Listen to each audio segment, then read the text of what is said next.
Everyone at the Christmas table was smiling. They laughed at my clothes, they laughed at my silence, and when they handed me my Christmas gift, they believed I was about to cry. What they did not know was that the gift they gave me would take everything away from them. If you've ever been treated like you don't belong, stay with me. This story ends very differently. The dining room looked like a picture from a magazine. Gold candles, red ribbons, a perfect Christmas tree standing in the corner. Everything was beautiful. Everything was cold. I stood there for a moment before sitting down, already feeling like I was in the wrong place. My mother-in-law pointed to a chair at the very end of the table. "That one is free," she said. It was far from my husband, close to the kitchen door, smaller than the rest. I said nothing and sat down. I had learned that silence makes people careless. Dinner started quickly. Plates were filled. Wine was poured. Conversations were loud and confident. They talked about money, vacations, and people I had never met. Every sentence reminded me that I was different, that I did not belong to their world. My sister-in-law looked at me and smiled. "That sweater is simple," she said. Everyone laughed. My husband smiled too. He did not look at me. He did not stop them. The comments kept coming. Not directly, never openly cruel, just sharp enough to hurt. So my mother-in-law asked, "What are you doing with your life these days?" Before I could answer, she added, "Still figuring things out?" More laughter. I felt my face grow warm, but I stayed calm. Inside, I was counting every word, every look, every insult. Then dinner ended. Plates were cleared, glasses refilled. My mother-in-law stood up and clapped her hands. "Let's open gifts," she said. "This should be fun." Large boxes were passed around the table. People cheered and smiled. When it was my turn, she handed me a very small box. Light, neatly wrapped, she placed it in my hands and said, "Go on, open it. Everyone is watching." The table went silent. All eyes turned to me. I looked down at the box and understood something very clearly. This gift was not meant to make me happy. It was meant to put me in my place. I took a slow breath, and I opened it. The paper came off easily, too easily. The box was small, but it was heavier than I expected. I lifted the lid slowly, aware of every eye on me. The room was quiet now. No laughter, no whispers, just waiting. Inside the box, there was no jewelry, no scarf, no joke gift. There were papers, neatly folded, tied together with a thin red ribbon. For a moment, no one understood what they were looking at. I heard someone laugh nervously. Oh, my sister-in-law tilted her head, confused. My husband leaned forward, his smile fading. "What is that?" he asked. I did not answer right away. I took the papers out and placed them gently on the table. My hands were steady, my heart was not racing. I had imagined this moment too many times to be nervous now. My mother-in-law's smile slowly disappeared. "That's not a gift," she said. "There must be something else in the box." I shook my head. "This is it." I opened the first document and glanced at the top line, even though I already knew what it said. I let the silence stretch. Silence makes people uncomfortable. It forces them to think. "These are legal documents," I said calmly. "Property papers." The word property changed everything. The room shifted. Chairs creaked. Someone cleared their throat. My husband sat back slowly, as if the air had been knocked out of him. My mother-in-law laughed again, but this time it sounded thin. "This is not funny," she said. "Why would you bring this to Christmas dinner?" I looked up at her. "You gave it to me," I said. "I just opened it." Her eyes moved from my face to the papers, then back again. For the first time that night, she looked uncertain. I continued, keeping my voice steady. "These documents are about this house. The one we are sitting in right now." No one spoke. I could feel the weight of their attention. The same people who had laughed at my clothes now watched every movement I made. My husband leaned toward me. "What are you talking about?" he whispered. I turned to him. "I'm talking about ownership," I said quietly. The word hung in the air. Ownership. I had not raised my voice. I had not accused anyone. I simply let the truth sit on the table between us, and slowly I watched confidence turn into fear. I picked up the top document slowly, making sure everyone could see it. The family leaned in. My mother-in-law's hand trembled slightly. My sister-in-law's eyes widened. My husband's face went pale. The room, once full of laughter and confidence, was now silent and tense. "These papers," I said softly, "are proof of ownership. This house, where we are celebrating Christmas, is legally connected to me." I let that sink in, watching their reactions carefully.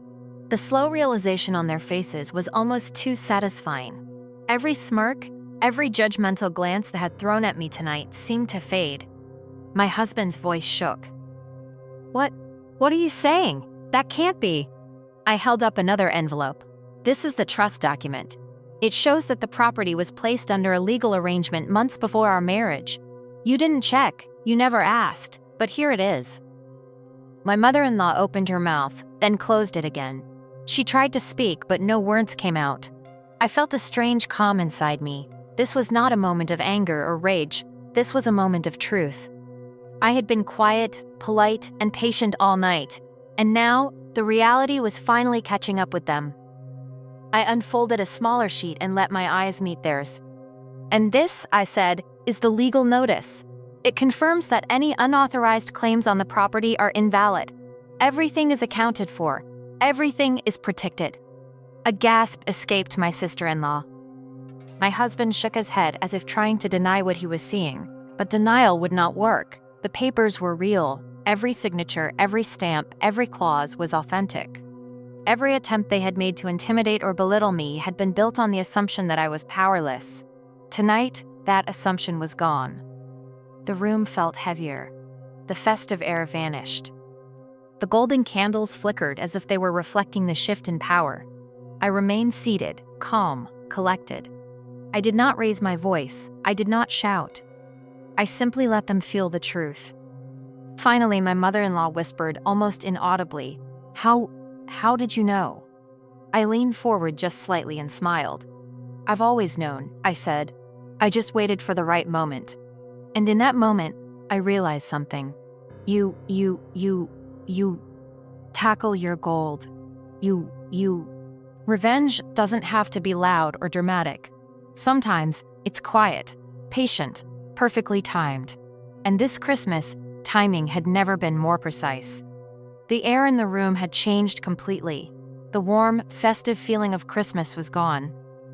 Every eye was on me now, not with laughter, but with fear and confusion. The family I had been careful to respect, the people who had humiliated me just minutes ago, were suddenly unsure, tense and small. My mother-in-law stood, her hand clutching her chest. Her voice shook. This can't be true. How did you?" She couldn't finish her sentence. Words failed her, but the panic in her eyes spoke volumes. My husband's sister was whispering to my brother-in-law, trying to make sense of the papers. My husband sat frozen, staring at the documents like they were a riddle he could not solve. I remained seated, calm and deliberate. I did not need to yell. I didn't need to scream. Every motion, every glance was enough to show that I was in control now. I picked up one of the envelopes, unfolded it, and let the papers fall slightly on the table so everyone could see them. "These documents," I said softly, "prove exactly what I have been telling myself for months. I knew what they were doing tonight, and I prepared. Every attempt to belittle me, to humiliate me, to make me small, it has failed." Gasps echoed around the table. One of the cousins tried to laugh it off, but the sound died in their throat when they noticed my calm eyes. The strength I was showing, the quiet certainty, was more powerful than any shouting or anger. My mother-in-law stepped forward, her voice trembling. "You can't just, this is our home. How?" I met her gaze and smiled faintly. "Technically, it is. Legally, it is mine." The room went still again. Every family member looked at each other, unsure how to react. They realized that every humiliation, every joke, every whisper against me had been in vain. The quiet, calculated patience they had underestimated had become my weapon. I continued, keeping my voice soft but steady. "This is what happens when people believe they can control others without consequences. Tonight, you all learned that patience and preparation can be far more powerful than anger or mockery." The final silence was deafening. Their arrogance had been stripped away, replaced by a cold, tense awareness. The dinner that started with laughter and mockery ended with shock, confusion, and respect, though they would never admit it out loud. I leaned back in my chair and allowed a small, satisfied smile. The truth was clear. Sometimes the most powerful revenge is quiet, calculated, and shared in public. where everyone can see it unfold. I stood slowly, gathering the papers I had laid carefully on the table. The room was frozen. Everyone's eyes followed me, not with curiosity anymore, but with realization. The Christmas lights reflected off the gold ornaments, but they no longer felt warm or festive. Tonight, the table was no longer theirs. It had become mine, quietly, perfectly, without a single word raised in anger. I looked around. My husband's face was pale. My mother-in-law's hands trembled. My sister-in-law's lips were pressed tightly together as if holding back tears or maybe shame. All of them had underestimated me, assuming that silence meant weakness. They had been wrong.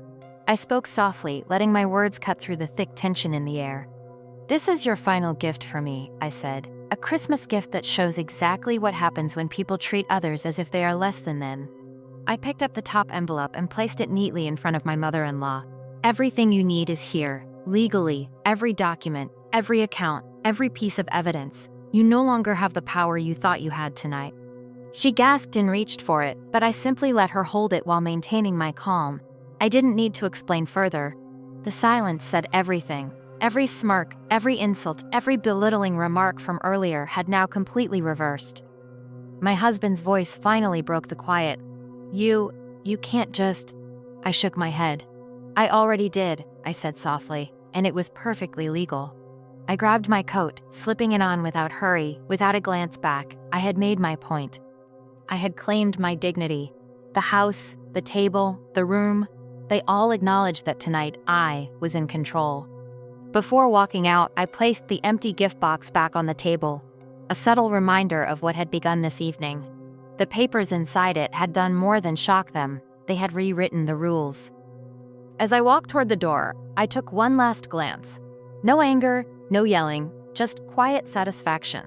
The warmth of Christmas was gone from that room, replaced by a calm realization of respect. For me, not for them. When the door closed behind me, the silence inside was complete. And that night, I learned a truth I would never forget. Revenge does not have to be loud. It does not need chaos. Sometimes, the most powerful victory is calm, patient, and perfectly timed. And this Christmas, it belonged entirely to me.